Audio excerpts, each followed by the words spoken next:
வாசிக்கும்படியாக தெரிந்து கொள்ளப்பட்ட மூன்றாம் வேத பாடம் ஏசாயா தீர்க்கதரிசியின் புஸ்தகம் 9ஆம் அதிகாரம் வசனங்கள் 2 முதல் 7 வரை. ஏசாயா தீர்க்கதரிசியின் புஸ்தகம் 9ஆம் அதிகாரம் வசனங்கள் 2 முதல் 7 வரை.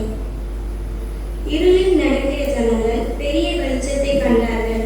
மரண இருளின் தேசத்தில் குடியிருக்கிறவர்களின் மேல் வெளிச்சம் பிரகாசித்தது. அந்த ஜாதியை திரளாக்கி அதற்கு மகிழ்ச்சியை பெருக பண்ணினேன். அறுப்பில் மகிழ்கிறது போலவும் கொள்ளையை பங்கிட்டுக் கொள்கையில் களி கூறுகிறது போலவும் உமக்கு முன்பாக மகிழ்கிறார்கள்.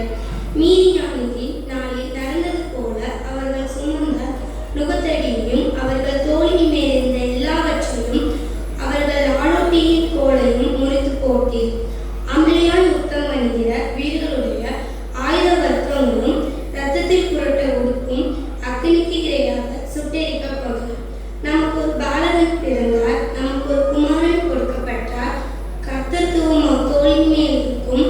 அவர் நாமம் அதிசயமானவர், ஆலோசனையின் கர்த்தா, வல்லமையுள்ள தேவன், நித்திய பிதா, சமாதான பிரபு எனப்படும்.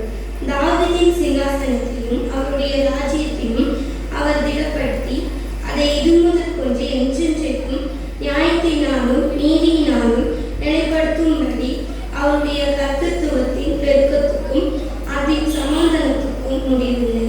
சேனைகளின் கர்த்தருடைய வைராக்கியம் இதை செய்யும். வாசிக்கும்படியாக தெரிந்து கொள்ளப்பட்ட மூன்றாம் ஏற்பாடும் வாசித்தார்கள். தேவனுடைய